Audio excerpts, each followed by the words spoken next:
Now we turn to Nick Schifrin, who has more on this day's developments.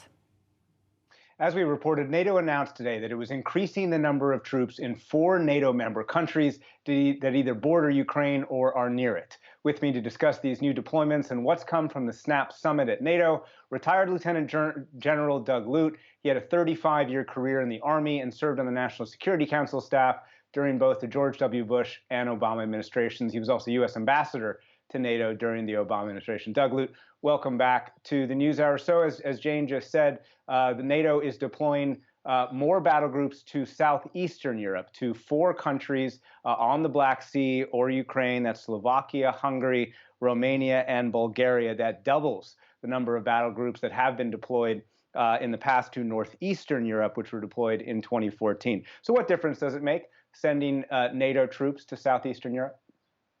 Well, I think these troops have a twofold purpose, Nick. First of all, to the NATO allies themselves, it's a visible, physical, tangible reminder that NATO has their backs. So these are now frontline states because they have either land borders or Black Sea borders with Ukraine.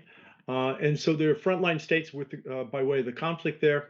And the notion here is that NATO has your back. There's a second message, though, and that's to the other side, to President Putin, that in fact, NATO is right there alongside these 4 allied states, and he should be disabused of any notion that he could take some sort of limited incursion in these NATO states without actually encountering NATO forces themselves. So it's a twofold message.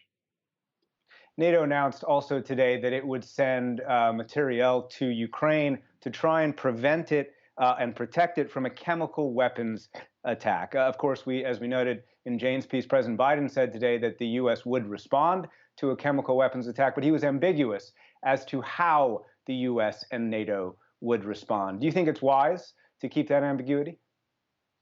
I do. I think ambiguity is our friend here for 2 reasons. First of all, any NATO or U.S. response to a chemical or biological attack would have to be proportionate to that attack itself.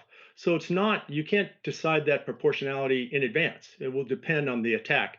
And then second of all, I think it's useful to impart a bit of ambiguity, a bit of uncertainty in the mind of President Putin and his military planners as to exactly what our response might be. It's not a bad thing to have him guessing a bit.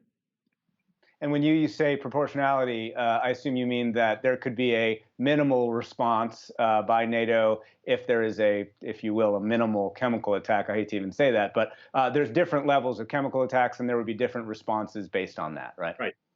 Exactly right. Yeah, and of course, if the U.S. responds to some kind of non-conventional attack, does that not increase the chances of U.S. NATO forces being in direct confrontation with Russian troops?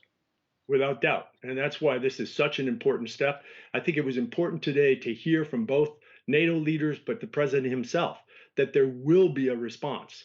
But as we've already discussed, this question of ambiguity is also useful. Multiple senior officials tell me that Russian goals remain the same, at least according to what they see, that Moscow, Putin, the Kremlin still want some kind of regime change in Ukraine. But does the Russian military have the capacity to actually achieve that in Ukraine anymore? I don't think so. Based on their performance in this first month, I think their offensive capability is largely grinding to a halt. And the option they have now is to hunker down around the Ukrainian cities and essentially besiege those cities with artillery fires, rocket missile fires, and so forth. But the aim, I think, initially was to actually control those cities and in place a Putin-friendly puppet regime. And those aims are simply now out of reach.